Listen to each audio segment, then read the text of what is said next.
Good morning students, मैं अभिषेक सिंह स्वागत करता हूं आप सभी का हमारी आज की साइंस की क्लास में। आज हम साइंस का अपना चैप्टर स्टार्ट करने वाले हैं। चैप्टर का नाम है न्यूट्रिशन इन प्लांट्स, मतलब प्लांट्स में न्यूट्रिशन कैसे होता है। तो हमारा सबसे पहला इस चैप्टर को मैंने आपके लिए इजी बनाने के लिए 6 पार्ट्स में डिवाइड कर दिया है। पहला पार्ट है व्हाट इज न्यूट्रिशन, फिर mode of nutrition in plants, photosynthesis, what is a cell, other modes of nutrition, symbiosis. इन सब के बारे में बात करेंगे, लेकिन हम सबसे पहले हमारा ऐसा चैप्टर का नाम है न्यूट्रिशन। तो क्वेश्चन आता है हमारे दिमाग में कि न्यूट्रिशन होता क्या है। न्यूट्रिशन को समझने से पहले मैं आपको 2 चीजें समझाना चाहूंगा कि एक तो लाइफ प्रोसेस, दूसरा न्यूट्रिएंट्स। लाइफ प्रोसेस क्या होते हैं और हमारे न्यूट्रिएंट्स क्या होते हैं। इस अर्थ पर जितने भी ऑर्गेनिज्म होते हैं वो कोई ना कोई क्रिया, कोई ना कोई प्रोसेस हर टाइम करते रहते हैं। उन सभी प्रोसेस को ही हम क्या कहते हैं, लाइफ प्रोसेस। जैसे आप सब अभी घर पर बैठे होंगे, फोन में वीडियो देख रहे होंगे, अपने लैपटॉप पर ये वीडियो देख रहे होंगे, तो आप रेस्पिरेशन कर रहे होंगे। क्या कर रहे होंगे आप? रेस्पिरेशन। रेस्पिरेशन का मतलब होता है सांस लेना। ये भी क्या है, एक तरीके का लाइफ प्रोसेस। ग्रोथ, आप कोई घर में पौधा लगाते हैं, पेड़ पौधा कोई छोटा सा पौधा लगाते हैं, टाइम के साथ वो बढ़ता रहता है, वो भी क्या है, लाइफ प्रोसेस। तो इन जो भी लाइफ प्रोसेस होते हैं उनको करने के लिए हमें एनर्जी की जरूरत होती है। किस चीज की जरूरत होती है? एनर्जी की। शक्ति होगी तभी तो कोई काम होगा। आप चल पाते हैं, कैसे चल पाते हैं? आपके बॉडी के अंदर उतनी एनर्जी है कि आप मूव कर पा रहे हैं। तो लाइफ प्रोसेस को करने के लिए न्यूट्रिएंट्स की जरूरत पड़ती है। न्यूट्रिएंट्स कौन से होते हैं? आपने पिछली क्लास में पढ़ा था, आपका 2nd चैप्टर था, उसमें पढ़ा होगा आपने कार्बोहाइड्रेट्स, फैट्स, प्रोटीन्स एटसेट्रा। ये सब हमारे क्या कहलाते हैं? न्यूट्रिएंट्स। तो मैंने 2 चीजें बताई आपको। एक मैंने बताया लाइफ प्रोसेसेस, और लाइफ प्रोसेसेस को करने के लिए जिस एनर्जी की जरूरत पड़ती है वो हमारी किससे आती है? न्यूट्रिएंट से आती है। तो आप कह रहे होंगे सर आपने लाइफ प्रोसेस बताया, न्यूट्रिएंट्स बताया, न्यूट्रिशन का मतलब तो हमें अभी क्लियर नहीं हुआ। तो न्यूट्रिशन का मतलब क्लियर होगा अब। न्यूट्रिशन को अगर मैं बोलूं तो न्यूट्रिशन ऐसा प्रोसेस है, न्यूट्रिशन ऐसा प्रोसेस है जिसके द्वारा हम फूड को लेते हैं। फूड को क्या करते हैं? हम लेते हैं, और उस फूड से जितने भी न्यूट्रिएंट्स होते हैं, उस फूड में जितने भी न्यूट्रिएंट्स होते हैं उन्हें क्या कर लेते हैं? एब्जॉर्ब कर लेते हैं अपने फायदे के लिए, ताकि हमारी बॉडी को एनर्जी मिल पाए। उसी प्रोसेस को हम क्या कहते हैं? न्यूट्रिशन। चलिए, पहला पॉइंट आपको समझ में आया? उम्मीद करता हूं आप सभी को समझ में आया होगा। दूसरे पॉइंट की बात करते हैं, mode of nutrition in plants. Plants में किन किन तरीके का न्यूट्रिशन होता है। मेनली जब हम प्लांट्स में न्यूट्रिशन की बात करते हैं तो 2 तरीके का न्यूट्रिशन वहां पे पाया जाता है। पहला जिसे हम कहते हैं ऑटोट्रोपिक न्यूट्रिशन, और दूसरा कहलाता है हमारा हेटेरोट्रोपिक न्यूट्रिशन। पहला ऑटोट्रोपिक, दूसरा हेटेरोट्रोपिक। हेटेरोट्रोपिक न्यूट्रिशन। ऑटोट्रोपिक न्यूट्रिशन का मतलब क्या होता है? अगर मैं ऑटोट्रोपिक वर्ड को लूं तो इसमें जो ऑटो है ना, इसका मतलब होता है सेल्फ, मतलब खुद से, और ट्रोपिक का मतलब, ट्रोपिक वर्ड जो आया है एक ट्रोपोस वर्ड से आया है, ट्रोपोस वर्ड से आया है, जिसका मीनिंग होता है नरिशमेंट। नरिशमेंट का मतलब पोषण।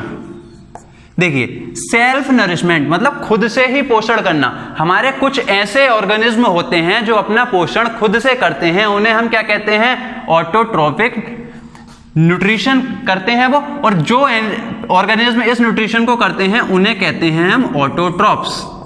क्या कहते हैं? ऑटोट्रॉप्स। और जो हेटेरोट्रोपिक न्यूट्रिशन से अपना खाना बनाते हैं उन्हें कहते हैं हम हेटेरोट्रॉप्स। एक बार फिर से देखेंगे, मैंने आपको बताया 2 तरह के न्यूट्रिशन होते हैं, एक ऑटोट्रोपिक न्यूट्रिशन, एक हेटेरोट्रोपिक न्यूट्रिशन। ऑटोट्रोपिक न्यूट्रिशन जो ऑर्गेनिज्म करते हैं उन्हें हम कहते हैं ऑटोट्रॉप्स, और जो हेटेरोट्रोपिक न्यूट्रिशन करते हैं उन्हें हम कहते हैं हेटेरोट्रॉप्स। अब ऑटोट्रॉप्स का मैं एग्जांपल आपको बताऊं, मोस्टली जितने भी प्लांट्स होते हैं मोस्टली जितने भी प्लांट्स होते हैं वो ऑटोट्रॉप्स कहलाते हैं, और मोस्टली जितने भी एनिमल्स होते हैं वो हेटेरोट्रॉप्स कहलाते हैं। मैंने एक शब्द का इस्तेमाल किया मोस्टली। मोस्टली का मतलब ज्यादातर। सारे प्लांट्स को आप ऑटोट्रॉप्स नहीं कह सकते, सारे प्लांट्स को आप ऑटोट्रॉप्स नहीं कह सकते, कुछ एक्सेप्शन के केस भी होते हैं। देखिए अब तीसरे प्रोसेस पे आएंगे, तीसरे पार्ट पे आएंगे हम, फोटोसिंथेसिस। मैंने आपको बताया कि मोस्टली प्लांट्स जो होते हैं अपना खाना खुद से बनाते हैं, अपना खाना खुद से बनाते हैं। तो जिस प्रोसेस से वो अपना खाना बनाते हैं उस प्रोसेस को ही हम क्या कहते हैं? फोटोसिंथेसिस। फोटोसिंथेसिस को का यूज करके ही प्लांट्स अपना खाना बनाते हैं। फोटोसिंथेसिस के लिए किस किस चीज की आवश्यकता जरूरी है? देखिए फोटोसिंथेसिस होता कब है, उसके लिए कुछ कंडीशन है। सबसे पहला कार्बन डाइऑक्साइड होनी बहुत जरूरी है। कार्बन डाइऑक्साइड जब तक नहीं होगी फोटोसिंथेसिस नहीं हो सकता। कार्बन डाइऑक्साइड के साथ एक चीज और जरूरी है, वाटर। देख लिए, मान लीजिए एक हमारा प्लांट है, ठीक है, और ये जब तक सनलाइट नहीं होगी, एक सन है, सनलाइट होगी, इस प्लांट को हमने पानी दिया, ठीक है, सनलाइट होगी, एटमॉस्फेयर में कार्बन डाइऑक्साइड गैस होती है, तो कार्बन डाइऑक्साइड होगी, वाटर होगा, और प्रेजेंस होगी दो चीजों की। एक तो सनलाइट की प्रेजेंस होगी और एक प्रेजेंस होगी आपकी क्लोरोफिल की। क्लोरोफिल आपके लिए एक नया शब्द आया, अभी मैं इसका मतलब समझाऊंगा। देखिए हमारे जो प्लांट्स की पत्तियां होती हैं, किसी भी प्लांट्स की जो पत्तियां हैं, जैसे मान लिया ये एक प्लांट की पत्ती है, तो प्लांट्स की पत्तियों में एक ग्रीन कलर की होती हैं। तो प्लांट्स की पत्तियों का जो ग्रीन कलर होता है वो एक ग्रीन पिगमेंट की वजह से होता है। एक ग्रीन पिगमेंट पत्तियों में पाया जाता है, उसकी वजह से होता है, और इसी पिगमेंट को हम क्या कहते हैं? क्लोरोफिल। प्लांट्स में जो एक ग्रीन पिगमेंट होता है पत्तियों में, उसे ही क्या कहते हैं? क्लोरोफिल। इस क्लोरोफिल अगर नहीं होगा तो आपका फोटोसिंथेसिस का प्रोसेस बिना क्लोरोफिल के नहीं हो सकता है, ठीक है। कार्बन डाइऑक्साइड होगी, वाटर होगा, किसकी प्रेजेंस जरूरी है? सनलाइट। अगर इन तीनों में से कोई भी चीज मिसिंग है, या फिर आप कहिए इन चारों में से कोई भी चीज मिसिंग है, तो आपका फोटोसिंथेसिस का प्रोसेस नहीं होगा। इसके बाद क्या निकलती है? एक तो निकलेगी ऑक्सीजन और कार्बोहाइड्रेट्स, ठीक है बच्चों। देखो आपने सुना होगा ना कि पेड़ पौधे क्या लेते हैं? कार्बन डाइऑक्साइड लेते हैं और उसे किस में कन्वर्ट करते हैं? ऑक्सीजन में कन्वर्ट करते हैं। तो किस प्रोसेस के थ्रू करते हैं वो? ये सब फोटोसिंथेसिस के प्रोसेस के थ्रू ये सब काम होता है। अगर फोटोसिंथेसिस का प्रोसेस नहीं होगा तो प्लांट्स ये काम नहीं कर पाएंगे, ठीक है। अब हम बढ़ेंगे अगले पॉइंट की तरफ। चलिए नेक्स्ट पॉइंट पर आते हैं, और अब हमारा पॉइंट है व्हाट इज अ सेल। आप बच्चों ने पहली बार सुना होगा कि व्हाट इज अ सेल। ये सेल फिजिक्स वाला मत जाना कि बैटरी में जो पड़ता है वो सेल, घड़ी में जो पड़ता है वो सेल, ये सेल अलग है। सेल क्या होता है? सेल होता है टाइनी यूनिट ऑफ लाइफ। मैंने लिखा है टाइनी यूनिट ऑफ लाइफ। क्या मतलब हुआ? देखो हम जितने भी ऑर्गेनिज्म हैं, जितने भी ऑर्गेनिज्म हैं, सब किससे मिलके बनते हैं? सेल। सेल को समझने के लिए आप एक चीज समझिए, जब किसी का घर बनता है नया, तो कैसे बनता है? उसमें लगती हैं ईंटें। ईंटों से घर बनता है, बहुत सारी ईंटें लगती हैं एक घर में, तब जाके वो घर तैयार होता है। तो आप ये कह सकते हैं कि जो हमारी जो बॉडी तैयार होती है वो सेल्स से होती है। सेल के बिना हमारी जो बॉडी तैयार नहीं हो सकती। अभी आप हमारे ऑर्गन वगैरह देखते हैं, ये भी सेल से ही बनते हैं। कैसे? देखिए लाखों करोड़ों सेल का जब एक ग्रुप बनता है, लाखों करोड़ों सेल का जब एक ग्रुप बनता है, तो उस ग्रुप को कहते हैं टिश्यू। उस ग्रुप को क्या कहते हैं? टिश्यू। हमारा जो मांस का एक टुकड़ा ले लेंगे हम, तो वो क्या कहलाएगा? टिश्यू। और बहुत सारे टिश्यू से मिलके बनता है हमारा एक ऑर्गन। ऑर्गन क्या क्या होते हैं? जैसे हमारी नोज हो गई, नोज हमारी बॉडी का एक ऑर्गन है। हमारी स्किन हो गई, बॉडी का एक ऑर्गन है। तो बहुत सारे सेल से मिलके क्या बना, टिश्यू, बहुत सारे टिश्यू से मिलके क्या बना, ऑर्गन, और जब कई सारे ऑर्गन मिल जाते हैं तो हमारी क्या बन जाती है, बॉडी बन जाती है। मतलब एक तरीके से एक ऑर्गेनिज्म का निर्माण हो जाता है। कुछ ऑर्गेनिज्म हमारे ऐसे भी होते हैं जिनमें सिर्फ एक सेल होता है, और कुछ ऑर्गेनिज्म ऐसे भी होते हैं जिनमें अरबों सेल्स होते हैं। हमारी जो बॉडी है, ह्यूमन बॉडी है, ये जो बनी होती है, ये बिलियंस ऑफ सेल्स से मिलके बनी हुई होती है। ठीक है, अब बात करेंगे other modes of nutrition. Nutrition के कुछ और मोड्स क्या हो सकते हैं इनके अलावा। देखिए, कुछ प्लांट्स ऐसे होते हैं जो ऑटोट्रॉप्स नहीं होते, ऑटोट्रोपिक मोड ऑफ न्यूट्रिशन का यूज नहीं करते, मतलब अपना खाना स्वयं नहीं बनाते, अपने खाने के लिए किसी दूसरे पर डिपेंड रहते हैं। उनमें से ही आप एक होता है कस्क्यूटा। नाम सुनने में अजीब लग रहा होगा, लेकिन अभी मैं इसकी हिंदी जब बताऊंगा तो आपके लिए थोड़ी चीज़ें क्लियर हो जाएंगी। कस्क्यूटा को कहते हैं हम हिंदी में अमर बेल। पेड़ों के ऊपर लटकी हुई आपने एक बेल देखी होगी, उससे कहते हैं अमर बेल। तो वो क्या करती है, जैसे कोई पेड़ है, मान लिया ये पेड़ है, तो इस पेड़ के चारों तरफ घूमते हुए वो ऊपर चढ़ती रहती है, और ये पेड़ का जो बॉडी होती है इसके अंदर अपने आप के अपने पार्ट्स को घुसा देती है और अपना खाना उसके द्वारा सक करती रहती है, चूसती रहती है।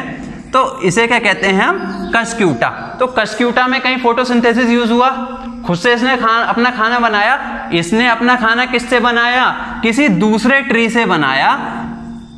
अपना खाना किससे लिया इसने, किसी दूसरे ट्री से लिया, खुद से अपना खाना नहीं बनाया। किसी का बना हुआ खाना इसने क्या कर लिया, सक कर लिया। तो कस्क्यूटा को हम एक तरीके का पैरासाइट होता है, इसे क्या कहते हैं हम, एक तरीके का पैरासाइट। अगर आपसे कोई पूछे कि पैरासाइट क्या होते हैं, तो आप बता सकते हैं पैरासाइट वो होते हैं जो अपना खाना खुद से नहीं बनाते, अपने खाने के लिए किसी और पर डिपेंड हैं, जैसे पर यहां पर हमारा कस्क्यूटा है। देखिए, एक होता है पिचर प्लांट।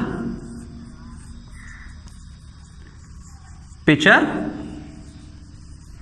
प्लांट, पिचर का मतलब होता है घड़ा, लेकिन इसकी अगर हिंदी आपको बताई जाए तो होगी कलश पादप। देखिए, कुछ प्लांट्स ऐसे होते हैं जो अपना खाना किसी दूसरे प्लांट से भी नहीं बनाते, फोटोसिंथेसिस से भी नहीं बनाते, वो अपना खाना बनाते हैं कुछ इंसेक्ट से, कीड़े मकोड़ों की मदद से अपना खाना बनाते हैं। देखिए, ये प्लांट्स कैसे होते हैं। इन प्लांट्स की जो पत्तियां होती हैं वो कुछ इस तरीके से होती हैं, जैसे डस्टबिन होता है, खुलता है और बंद होता है, जग होते हैं, खुलते हैं और बंद होते हैं। तो उसी तरीके से ये प्लांट्स की जो होती हैं ऊपर की पत्तियां, देखिए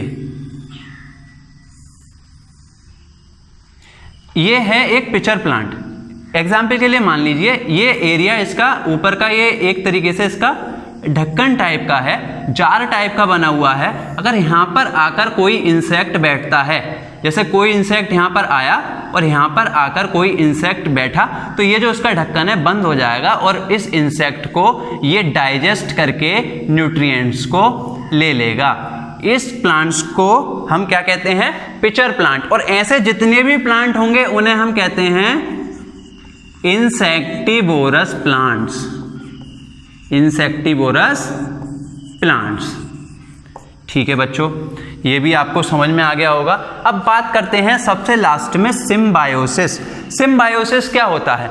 सिम्बायोसिस एक ऐसा प्रोसेस होता है जिसकी मदद से दो अलग अलग तरह के ऑर्गेनिज्म एक दूसरे पर डिपेंड रहते हैं बहुत सारी चीजों के लिए। ठीक है, देखिए मैंने यहां पर एक एग्जाम्पल लिखा है आपके सामने, rhizobium and peas move plants. Rhizobium जो होता है एक तरीके का बैक्टीरिया होता है। राइबोजियम क्या होता है? एक बैक्टीरिया होता है। और इस बैक्टीरिया का काम क्या होता है कि जो एयर में जो नाइट्रोजन है वो गैसियस फॉर्म में है, उसे प्लांट्स तक पहुंचाना। अब प्लांट तक ये पहुंचाएगा तो प्लांट बदले में इसे क्या देगा? प्लांट बदले में देगा इसे फूड।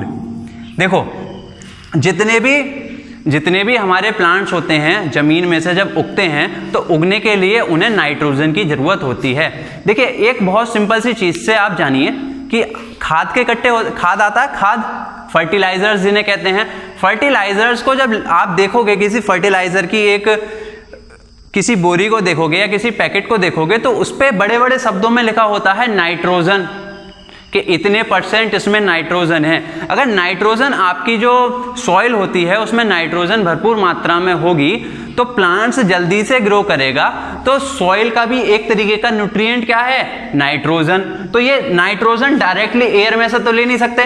देखिए हमारी जो फोटोसिंथेसिस के प्रोसेस में लीव्स होती थी, देखो एक लीव होती थी, फोटोसिंथेसिस का प्रोसेस होता था तो लीव्स में छोटे छोटे छेद होते हैं, छोटे छोटे क्या होते हैं, पोर्स होते हैं। जैसे हमारी स्किन पे पोर्स होते हैं जिनसे पसीना निकलता है बाहर, ऐसे ही लीव जो होती है, पत्ती जो होती है, उस पर पोर्स होते हैं और उन पोर्स को हम कहते हैं स्टोमेटा।